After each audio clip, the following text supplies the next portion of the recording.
Please subscribe.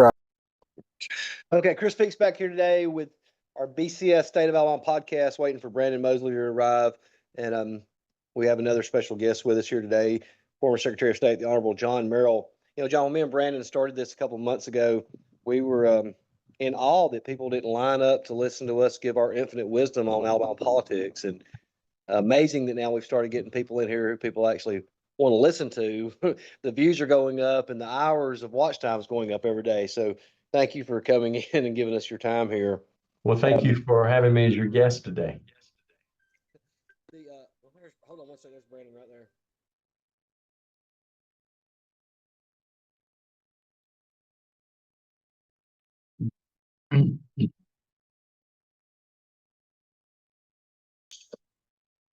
Okay, so John, when we talk about political families in Alabama, I know the first one that comes to mind is probably the Wallaces and the Folsoms, and I guess even the Jameses. But people don't know that your family has a background too, right? Can you tell us a little bit about that? Yeah, we do. Actually, I've had a number of relatives who served in different positions in our state's history.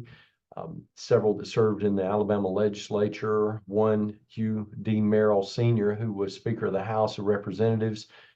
Pelham Merrill, who was the pro tem in the House of Representatives, then served 24 years on the state Supreme Court. Hugh D. Merrill Jr. served as chairman of Ways and Means for 16 years and was in the legislature for 24 years. And my father was a circuit clerk in Cleveland County, also probate judge in Cleveland County, a total of 18 years. And then I served in the Alabama legislature for a term from 2010 to 2014, and then as Alabama's 53rd Secretary of State from January the 19th, 2015 to January the 16th of 2023. And you told me once before that you wanted to be Secretary of State at a young age, right? Yes, I decided that that's something I would like to consider pursuing when I was about 14 years of age. And I was at a political event with my father there at the courthouse in Cleveland County, there in Heflin, where our courthouse is located. And there was a young man who came to the event that day. This was a event just trying to give people that were running for office an opportunity to come and share their platform and meet folks. And so it was probably late summer of 1978, and he was tall, very attractive, very well spoken. And I asked my dad, I said, who is that guy and what's he running for? He said his name is Don Siegelman and he's running for Secretary of State.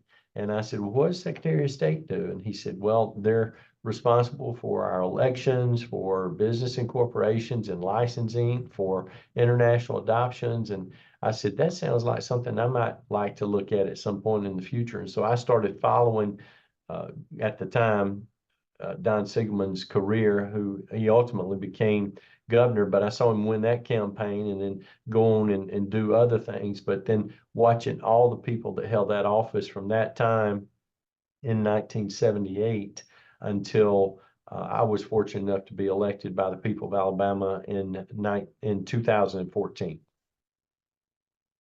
Interesting you said that about Don Siegelman. Yeah, I guess I should mention the Baxley's political families too. So Sure. Bill don't get mad at me that because long time. In 2002, what happened in down there in Baldwin County?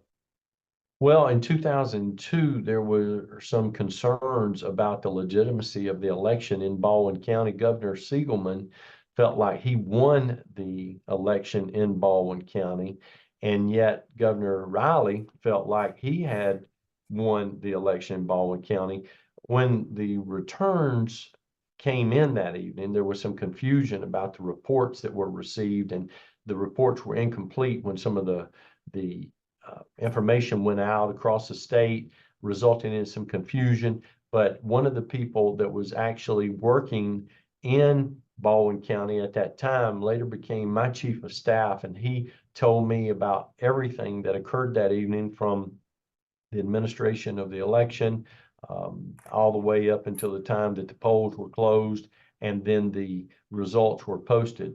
And he knows that nothing irregular, inconsistent, no improprieties were introduced. And So I don't know what happened, except that Bob Riley got more votes than Don Siegelman. He won the election in Baldwin County. Subsequently, he won the election to become Alabama's governor. Hey, Brendan, you there? Yeah, I was there in that was the 2002 election.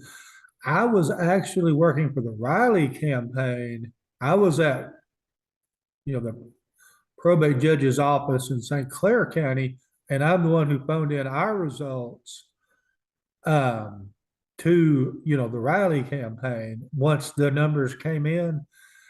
It's amazing, but from then to now, I guess some of that's credited to Mr. Merrill, how much faster we have those numbers than we did back then. Now by the time the 10 o'clock news is on, unless something's super tight, you generally know what happened. I was at Riley campaign party at Talladega at the the racetrack, and we didn't know for sure what exactly was going on with all our numbers at 12:30 that night. Mm. Well, and one of the things that we did, Brandon, and I know you're aware of this, but we started election night reporting in real time in 2016, where all of our probate judges, our chief election officials from each one of the 68 jurisdictions in the 67 counties actually report the returns as they come in, and then they can update that through the electronic system. Of course, all that's unofficial, but it keeps people informed. And what it also does is it allows people to see in real time as the numbers change throughout the evening as reports come in from all 67 counties. Because in 2002, we actually had the spectacle of Don Siegelman, the governor, appearing on stage in front of cameras and doing a victory speech. And I was at Riley headquarters, and we were at the victory party, and we were like, not according to the numbers Right. we have here. Right. It was a different day then, and of course, people behave differently too. But that that change that we made, most people have found that to be really, really beneficial for people that are trying to keep up with the elections, not just for governor, but for all races and in each election cycle that exists.